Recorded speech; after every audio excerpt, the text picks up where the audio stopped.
코로나19 위기를 딛고 동학개미가 만든 사상 최고가 랠리. 그러나 과도한 영끌, 레버리지, 가상화폐 투자 등 부작용이 속출하는데 대한민국의 미래는 자본시장에 있다. 위기 속에 피어난 기업들의 경쟁력, 불법 공매도, 주가 조작 감시, 선진 수준의 투자자 보호까지. 자본시장이 대한민국의 희망이다.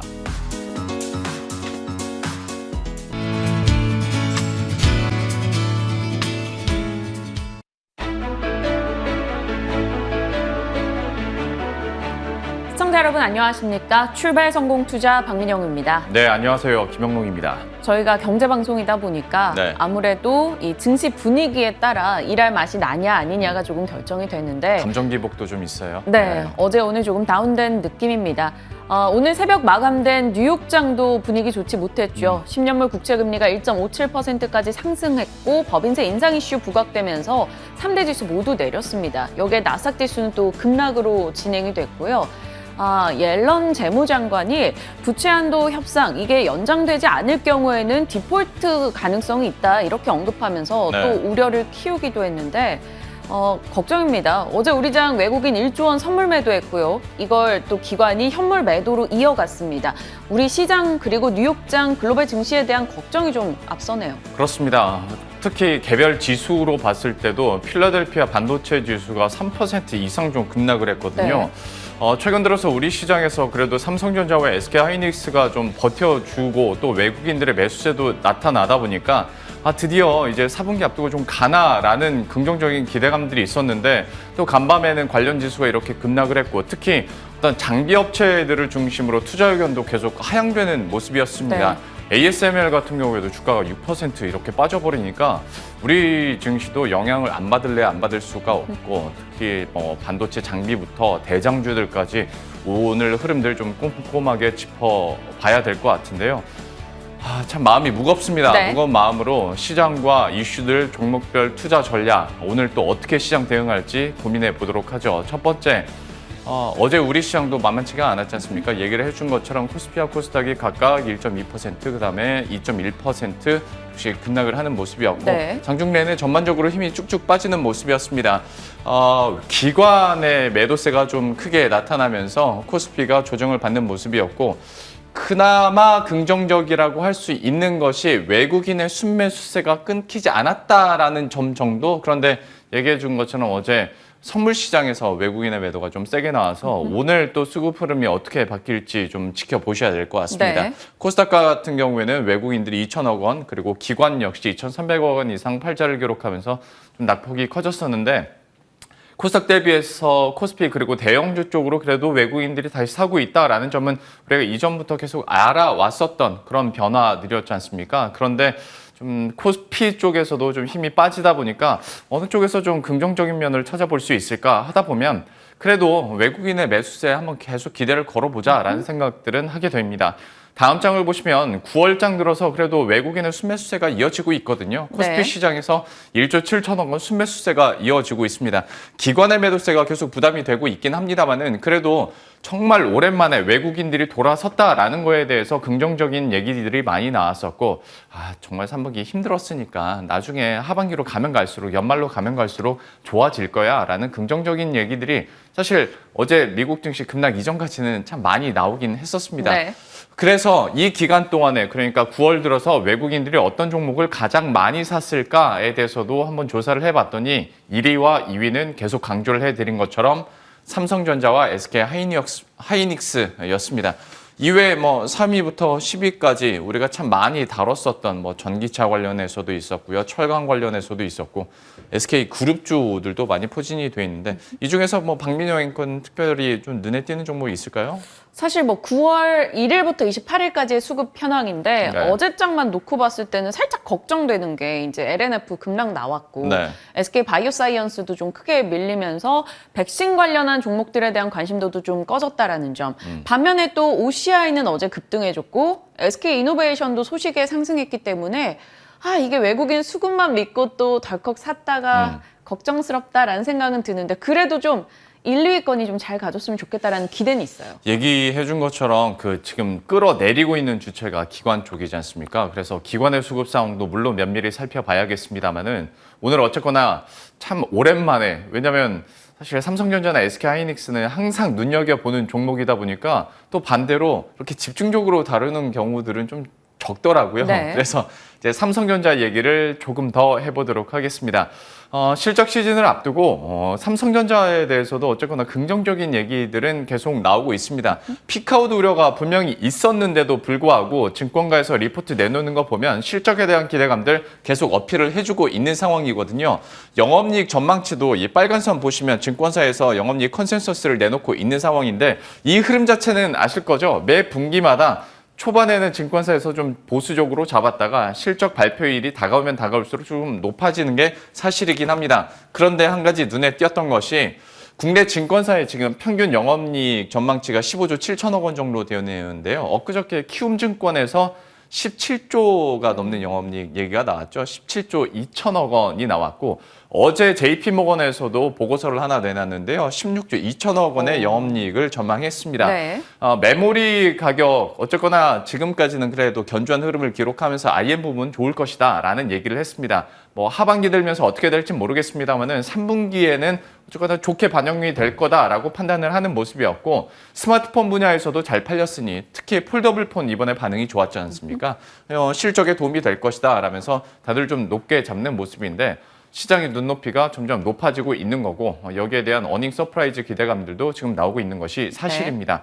때문에 외국인들의 수급이 계속 받쳐줄 수만 있다면 그리고 삼성전자가 기대에 부응하는 그런 실적만 내준다면 좀 물론 간밤엔 참 힘들었고 오늘장에서 흔들릴 수는 있겠습니다만은 연말까지 봤을 때 그래도 좀 기대감을 걸어볼 수 있지 않을까라는 우리들의 희망 회로를 계속 연결을 해보는 거죠. 네, 일단 뭐 삼성전자 가지고 누가 단기 매매 이걸 생각을 하겠느냐마는 일단은 3분기 일단 이익 전망치는 꽤나 괜찮게 나오고 있으니까 요거 고려해서 나의 또 매매 전략을 한번 짜보는 건 필요하지 않을까라는 생각도 듭니다. 시장과 IT 쪽에 대한 이야기 나눠봤고요. 저는 또다시 2차 전지 얘기인데 그동안의 뭐 소재 장비 쪽 얘기와는 조금 다른 칼라를 찾아봤습니다. 이 네 가지 종목의 차트 흐름이에요. 하반기 6월부터 해서 2차 전지 관련해서 여기에서 배터리 3사가 있고 에코프로비엠이 있습니다. 어떤 게 에코프로비엠 같아요? 당연히 이제 위로 훅 솟아있는 노란선이겠죠, 당연히. 그리고 이렇게 한번 훅 꺼진 게 LG화학이고요. LG화학도 최근에 조금 올라오고 있죠. SK이노베이션도 최근에 조금 분위기는 괜찮아지고 있습니다. 그러니까 이렇게 보니까 SK이노베이션은 좀 안 좋아 보이는데 최근에 한 달 동안의 흐름이 참 좋았었잖아요. 그렇죠. 한 달만 본다면 꽤나 괜찮고 삼성 SDI도 정점 찍고 나서 지금은 조금 내려와 있는 분위기예요. 아마 이 차트 놓고 한번 찾아보세요 하면 주식시장에 관심 있으신 분들은 얼추 나오죠? 네, 금방 찾으실 것 같아요. 이 차트가 대변해주는 건 소재주는 잘 갔는데 다른 종목들 배터리 3사는 그동안은 조금 쉬고 있었다라는 느낌입니다. 오늘 배터리 3사 셀업체들에 대한 이야기 나눠보고자 합니다. 이들이 지금 집중하고 있는 건 결국 기회의 땅 미국이죠. 미국은 지금 유럽이나 중국 대비해서 막 전기차 시장이 태동하는데 그 태동 속도가 굉장히 빠릅니다. 그래서 2030년도에는 유럽과 중국 시장을 따라잡을 것으로 전망이 되고 있고요. 국내 3사의 텃밭이었던 유럽권에서는 지금 배터리 내재화한다 혹은 중국과 동맹 맺겠다 이런 얘기가 나오다 보니까 국내 3사는 더욱더 미국에 집중할 수밖에 없죠.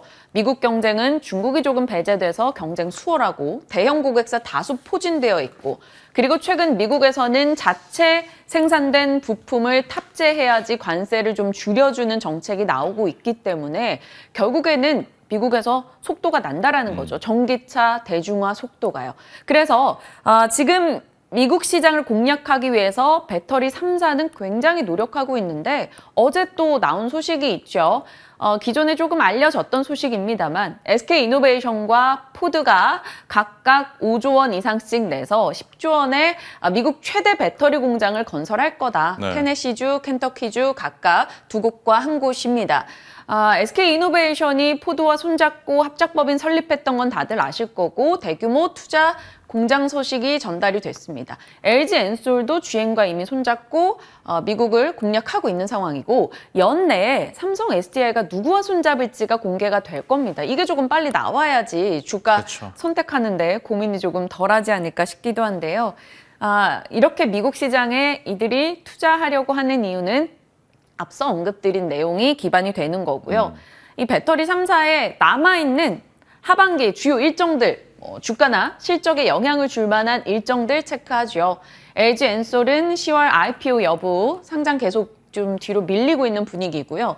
GM 배터리 분담금 협의 어떻게 진행되는지 체크하시고, SK이노베이션은 10월 1일입니다. 배터리 부문 공식 분사 소식 들리고요. 삼성 SDI도 스텔란티스 그룹 수주, 대규모 수주를 따낸다 이런 얘기가 있는데 이거 좀 확정 소식이 안 나오고 있거든요. 만약 나온다면 다시 한번 강한 반등 기대가 되고요. 미국의 합작사 설립 여부도 체크 필요하겠죠. 이러한 일정들을 염두에 두시면서 실적까지 같이 고려해야 됩니다.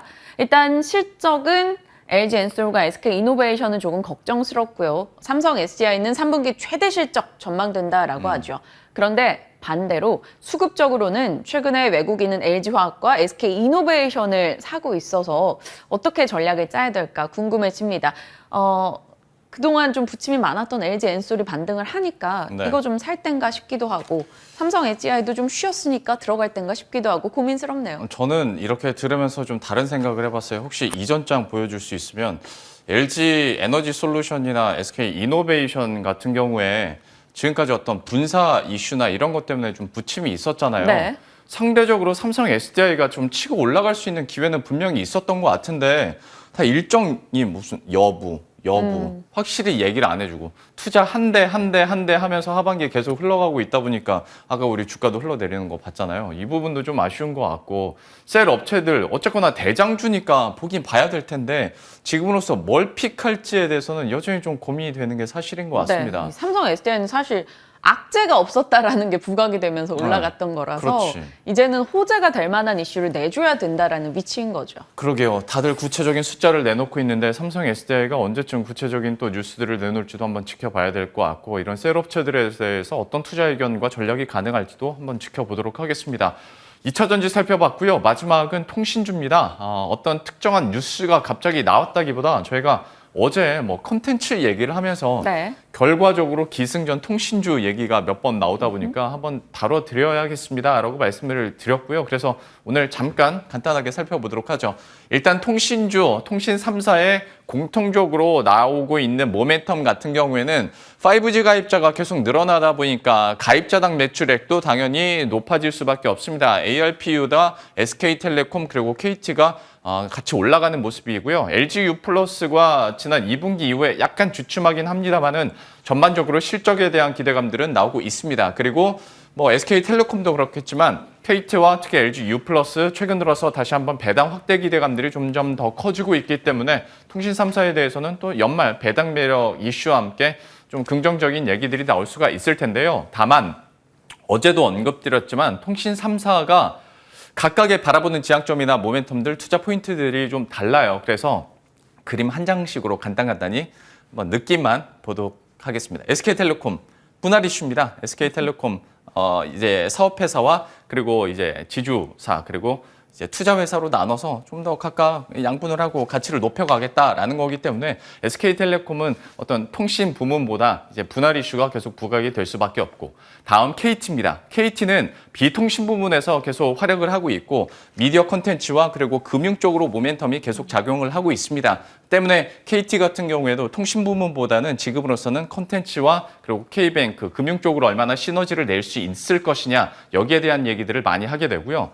LGU+는 또 달라요. 어제 저희가 얘기를 했었던 게 디즈니 플러스와의 제휴였지 않습니까? OTT, 그런데 네. 그러니까 이것만 보더라도 LGU+ 같은 경우에는 다른 두 통신사보다는 아예 비통신 부문 쪽으로 가기보다는 통신 부문 안에서 어떻게 시너지를 낼 것인가에 조금 더 집중을 하고 있는 모습이거든요.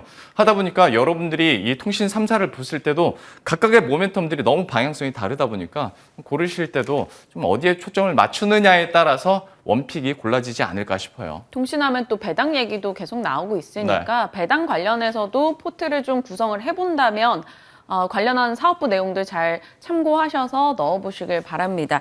오늘 또 홍다그룹이 5,600억 원 이자 지급일 도래했고요. 상해 종합지수 같은 경우 이러한 부담감을 안고 흘러갈 수도 있다는 얘기도 나오는 만큼 저희가 나눠봤던 시장 이야기 그리고 각 섹터 이야기 여러분 면밀히 전략 챙겨보시길 바랍니다. 지금부터 전략 함께 하시죠.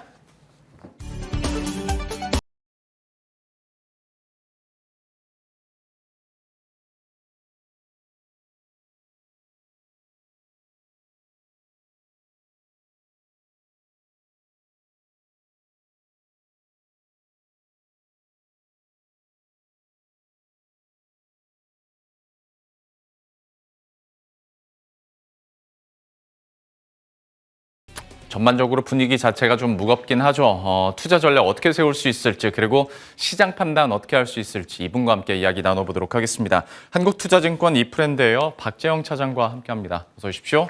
안녕하십니까? 예, 저희가 의도한 건 아닌데 참 차장님께서 힘든 구간대 저희 출연을 하시고 그래서 좀 무겁게 질문을 드릴 수밖에 없을 것 같습니다. 어제 우리 시장도 좀 조정을 받았고 코스닥도 2%나 빠졌고 간밤에 뉴욕 증시도 좀 급락을 한 데다가 그나마 이제 외국인들 돌아오면서 반도체 좋아지나 했는데 필라델피아 반도체 지수가 역시 간밤에 급락을 했습니다.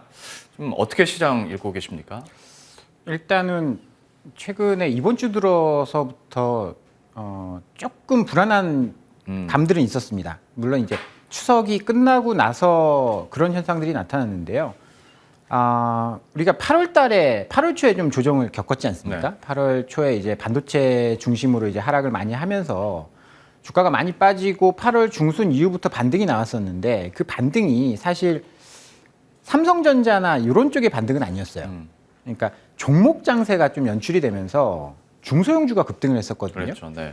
ADR 지표라는 게 있습니다. ADR 지표라는 거는 20일 동안의 상승 종목 수를 20일 동안의 하락 종목 수로 나눈 거를 ADR 지표라고 하는데 시장에서 상승 종목 수가 많으면 좋다고 느끼잖아요. 네. 그래서 ADR 지표가 8월 중순부터 빠르게 올라왔습니다. 그래서 추석 이전까지 17일까지 ADR 지표가 120을 넘어서면서 그러니까 네 종목이 오르는 시장이 왔었거든요. 그러니까 삼성전자가 올라서 지수를 끌어올리는 시장이 아니라 중소형주가 쭉 올라오면서 지수를 끌어올리는 시장이 왔었는데 네. 추석 이후에 그게 완전히 바뀌었습니다. 아하. ADR 지표가 100 밑으로 떨어지면서 상승 종목보다 하락 종목 수가 좀 많아졌거든요. 그러면서 저는 단기 반등은 좀 끝난 게 아닌가라는 생각을 했습니다. 앞서 이제 삼성전자 이야기도 좀 하셨는데 외국인들이 삼성전자를 많이 샀죠. 삼성전자를 많이 샀는데 네.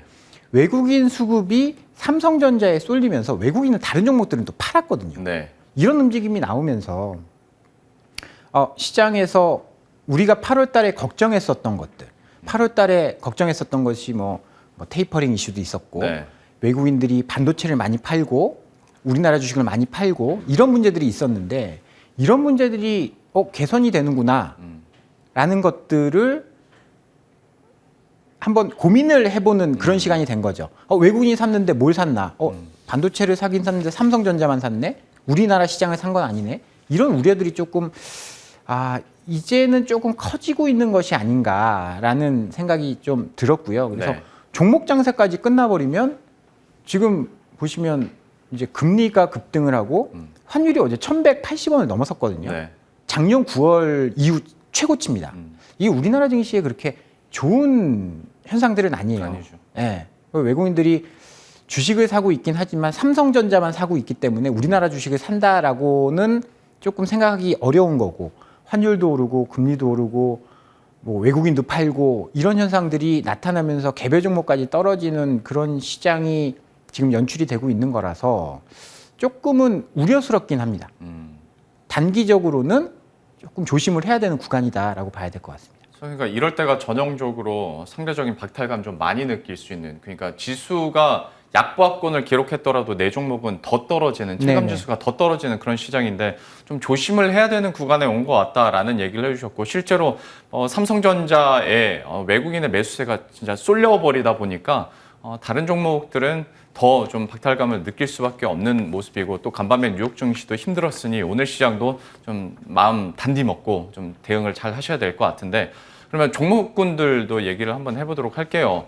2차 전지 셀 업체에 대해서도 앞에서 얘기를 하긴 했는데, 요즘은 무조건 뭐 소재나 그나마 장비 얘기들을 주로 했었지 않습니까? 그러는 사이에 이제 3사들은 힘이 쭉쭉 빠지는 모습이었는데 그래도 버릴 수 없는 곳이고 뭐 글로벌리하게 봤을 때도 나름 기술 경쟁력을 갖고 있는 곳들이니까 이 종목군들에 대해서 어떻게 보시는지 좀 궁금해서요.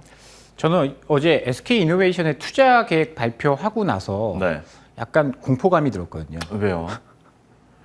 그러니까 저도 이제 주식시장에서 꽤 오랫동안 활동을 해왔지 않습니까? 제가 주니어 시절, 그러니까 굉장히 어릴 때, 뭐 대리 사원 초입 때 네.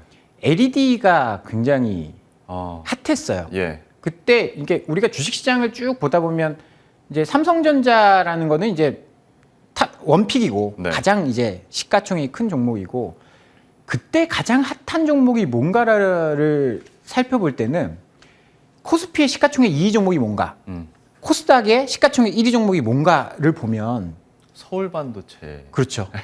기억나시죠? 네. 서울 반도체가 한 10여 년 전에 네. 뭐 12, 13년 전에 시가총액 1위 종목이었습니다. 맞아요, 맞아요. LED. 뭐 그 당시에는 전구나 이런 것들이 다 LED를 바뀐다라고 하면서 굉장히 성장주로 곽강받고 추대받았거든요. 네. 근데 지금 서울 반도체를 방송에서 이야기하신 적이 있으세요? 없습니다. 그때 이후로 없습니다. 저도 없어요. 뭐 금호전기 네. 기억나시나요? 아니요. 이게 비단 LED만의 문제는 아니었고 디스플레이도 그랬었고요. 맞아요. 반도체도 지금 결과론적으로 보니까 삼성전자, 하이닉스, 마이크론 이 세 개가 남았었지. 우리나라의 굴지의 대기업들은 반도체를 다 했었습니다. 네. 삼성, LG, 현대 다 했었는데 지금 남은 건 삼성뿐이요. 물론 그렇죠. 이제 하이닉스가 남아 있지만 하이닉스 월봉으로 한 20년 차트를 보시면 고점이 얼마인지 아세요? 얼마예요? 77만 원입니다. 아, 그래요? 지금 15만 원이죠. 네. 아니 고점이 15만 원이죠. 그렇다라고 본다면 어제 SK 이노베이션이 투자를 결정한 게 연초에 이야기했던 거의 2배였거든요. 원래 이제 한 60기가와트 정도의 투자를 하겠다라고 했지만 했다가 어제 이제 129기가와트. 네. LG 에너지 솔루션이 미국에서 140기가와트거든요. 이게 이제 자동차로 환산해 보면 한 연 500만 대 정도 됩니다. 네. 근데 이게 비단 두 회사만의 문제일까요? 아, 그러진 않겠죠. 폭스바겐, 현대차, 뭐 다 테슬라, 네. 본인들이 배터리 만든다라고 이야기를 했어요. 예. 왜 중국 업체들, CATL이 가만히 있을까요? 이런 문제들을 보면 야 이거 지금 당장의 문제는 아니겠지만 앞으로 10년 뒤에 이거 치킨 게임 태양광이 왜 무너졌습니까? 중국이 굉장히 저가 공세에 밀어서 그렇게 된 거거든요. 그랬죠. 디스플레이 왜 무너졌냐면 중국이 계속 지원해주고 BOE 이런 데가 중국 정부 지원받으면서 저가 공세했기 때문에 이렇게 된 거거든요. 네. 그래서 저는 어제 약간 SK 이노베이션이 물론 이게 약간 초격차 전략이 될 수도 있어요. 근데 2차 전지가 중국을 제외하고 이야기할 수 있는 산업인가라는 저는 궁금증이 좀 들더라고요. 지금 당장은 문제가 없을 건데 우리가 뭐 장기 투자 진짜 성장주를 볼 때는 10년, 20년 뒤를 보고 투자를 해야 되는 건데 약간 공포스러운 감이 살짝 들었습니다. 그러니까 SK 이노베이션 입장에서는 사실 지금 순위로 보나 뭘로 보나 손 놓고 있을 수는 없는데 네. 대규모 이렇게 투자를 해놓고 나니까 또 증시에서 오랜 기간 몸담고 있었던 입장에서는 네. 뭔가 쎄하더라. 네. 그러면 SK 이노베이션 같은 경우에 특히 다른 두 기업들보다 그래도 저점 찍고 좀 최근 한 달 동안은 상승을 해줬지 않습니까? 그런데도 지금은 이 종목군들에 대해서는 좀 보수적으로 봐자. 단기적으로는 문제 없겠죠. 네. 단기적으로는 성장할 겁니다. 그리고 네. 미래는 어떻게 뭐 누구도 모르는 거니까. 근데 멀리 봤을 때는 좀 뭐 공포스럽다라는 거고 이런 측면에서 봤을 때는 셀업체 경쟁이 심해지면 거기에 들어가는 소재는 좋아질 수 있겠죠. 네. 그래서 그런 쪽을 좀 보셔야 돼요. 그러니까 소재 중에서도 경쟁력이 있는 그러니까 뭐 지금 뭐 하이니켈 이런 이야기 굉장히 많이 하거든요. 그러면 그런 쪽에 경쟁력이 있는 소재 업체들을 조금 보는 게 저는 조금 더 낫지 않을까. 그리고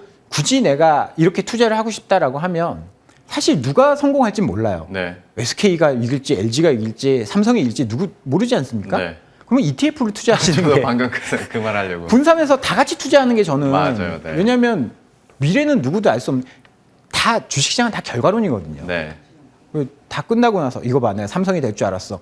이거는 좀 무책임한 이야기고, 그럴 거면 저는 인덱스에 투자하는 게, 분명히 2차 전지는 성장을 할 겁니다. 근데 치킨 게임이 일어나서 누가 이길지 모른다라고 한다면 네. 분산 투자하셔야죠. 아. 저는 분산 투자가 맞다라고 봅니다. 분산 투자 개념에서 지금 누가 이길지 모르는 상황이다 보니까 하다 보니 ETF 얘기까지 나오는데 저도 적극 동의합니다. 여기에 대해서는 한번 계속 뉴스 팔로우업은 해야 될 것 같고요.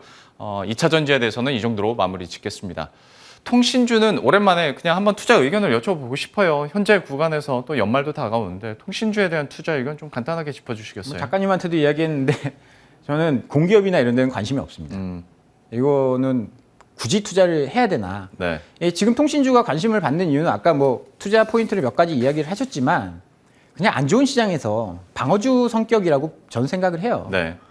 뭐 KT가 언제는 여러 가지 사업을 안 했나? 다 했었죠. 맞아요. SK텔레콤 분할, 이건 분할 이후에 뭐가 좋은지를 봐야 될 것 같아요. 지금 SK텔레콤이 좋은 거는 분할 이후에 뭔가 새로운 사업을 할 수 있고 막 이런 것 때문에 좋은 건데, 그거는 분할 발표수 다 반영되지 않았을까요? 그래서 분할된 뒤에 좀 봐야 될 것 같고, LGU 플러스는 원래 그런 거 잘했습니다. 원래 구글이랑도 먼저 유튜브, LG 맞아요. TV가 유튜브 가장 먼저 도입을 했었고, 뭐 넷플릭스도 그렇고. 뭐 그게 사실 그렇게 네. 수익성을 내는 사업은 아닐 거예요. 네. 뭐 이제 가입자를 뺏어올 수는 있겠죠, 몇몇. 근데 그것 때문에 주가가 이렇게 올라간다. 이거보다는 지금 시장이 너무 어려우니까 좀 방어적으로 보자라는 측면에서 매수세가 좀 모인 거고, 이게 장기간 갈 수는 없다라고 봅니다. 예. 뭐 그렇다고 해서 시장이 박살나는데 SK텔레콤만 오를까요?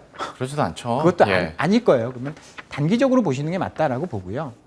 방어주 성격에서 조금 포트폴리오에 편입시키는 거는 뭐 동의를 하지만 이걸 뭐 장기적으로 보자라는 측면은 조금 뭐 제 스타일은 아닌 것 같습니다. 그렇다면 뭐 굳이 차장님께서 뭐 이거 매력적이지 않은데 제가 뭐 계속 더 이렇게 파는 것보다, 그러면 차장님께서 매력적으로 느끼는 종목군들은 어디가 있을지 이걸 한번 보도록 하겠습니다. 코너 속의 코너, 오늘의 제영스 픽인데요.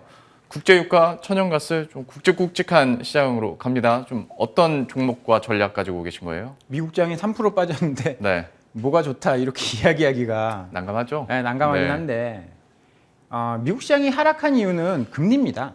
금리가 어제 급등했기 때문에 네. 미국 시장이 또 약간 화들짝해서 기술주 중심으로 많이 빠졌는데, 그러면 금리가 왜 오르는지 사실 그건 저도 이야기하기가 좀 곤란한데, 어찌됐든 간에 결과를 보면 우리가 무언가를 주식시장에서 뭔가를 보고 분석해서 예측해서 뭔가를 하기에는 우리의 정보력이 너무 떨어져요. 네. 그리고 변화도 굉장히 크고, 그러면 어떻게 해야 되냐? 그러면 팩트를 보고 그 현상이 앞으로 뭐를 유발할 것인지를 찾는 게 저는 예측보다 낫다라고 보거든요. 네. 그러면 미국 주식이 빠진 이유가 금리다라고 본다면 금리가 올라갔잖아요. 네. 금리가 올라간 이유는 뭐 인플레도 있을 거고 뭐도 있을 거고, 우리가 연초를 생각을 해보면 금리가 올라갔을 때 뭐가 좋았는지를 한번 판단을 해보면 좋을 것 같아요. 네. 금리가 올라갔을 때 경기 민감주가 좋았거든요. 네. 물론 지금 이유는 좀 달라질 수도 있어요. 그때는 경기가 좋아질 거니까 금리가 올라간 거고, 그래서 경기 민감주가 좋은 건데, 지금은 약간 연준에서 테이퍼링도 한다고 그러고 유동성이 좀 줄어들고 금리 올리니까 기준금리 올라가서 같이 올라가는 거 아니야? 라는 이야기도 할 수 있지만 그건 누구도 모르는 거예요. 그거는 이야기하기 따라서 다른 거기 때문에 팩트만 놓고 보면 금리 올라가니까 네. 그때처럼 경기 민감주 좋아질 수 있다. 지금 보면 에너지 가격도 굉장히 많이 올라가고 있죠. 뭐 어제 유가 좀 빠지긴 했지만 네. 국제 유가도 올라가고 있고 천연가스 가격도 올라가고 있고 수요도 많이 증가하고 있습니다. 인도에서 수요가 굉장히 많이 증가하고 있는데 원유 공급은 차질을 빚고 있거든요. 수급이 좀 뭐 미스매치가 되면서 가격이 올라가고 있는 그런 상황이에요. 네. 천연가스 가격도 급등하고 있거든요. 지금 조금 있으면 이제 난방 시즌이 돌아옵니다. 유럽에서 천연가스 가격이 급등했는데 그 이유는 우리가 ESG 이야기를 많이 하는데 네. 거기에 대한 대가도 있어야 될 것 같아요. 친환경이면 뭔가 비용을 치러야 된다. 우리가 유럽 같은 경우에는 풍력 발전이 전체 에너지 조달에 차지하는 비중이 13%거든요. 네. 근데 그런 것들이 최근에 바람이 안 분다라고 해서 천연가스 수요가 급등하면서 가격이 올라가고 있습니다. 네. 그러면 그런 쪽에 관심을 좀 가지셔야 되고 경기 민감주 중에 뭐 제가 아까 공기업 안 좋아한다라고 말씀을 드렸는데 네. 한국가스공사 같은 경우에 최근에 좀 각광을 받고 있어요. 네, 맞아요. 여기는 네. B2B거든요. B2C가 아니고 한전처럼. B2B는 사실 정부의 규제에 조금 자유로울 수 있고 에스올 같은 경우에 최근에 전반적으로 좋습니다. 그다음에 뭐 원유 가격도 올라가고 뭐 재고이익 이런 것들도 나오고 있고 정제 마진도 8월 달에 2달러였다가 지금 5달러까지 상승을 했어요. 네. 이런 것들을 보면 이런 쪽 경기 민감주 중에 에너지 관련된 업종들을 관심 있게 보셔도 좋을 것 같습니다. 현재 시점에서 팩트만 확인했을 때 경기 민감주 쪽으로 또 매력도가 상승하고 있고 차장님 입에서 이 기업이 나올 줄은 저도 몰랐습니다. 한국가스공사 그리고 S-오일까지 다시 한번 픽을 해줬으니까요. 그 흐름들 계속 지켜보도록 하겠습니다. 오늘 한국투자증권 이프랜드예요. 박재영 차장과 함께했습니다. 오늘 말씀 고맙습니다. 감사합니다.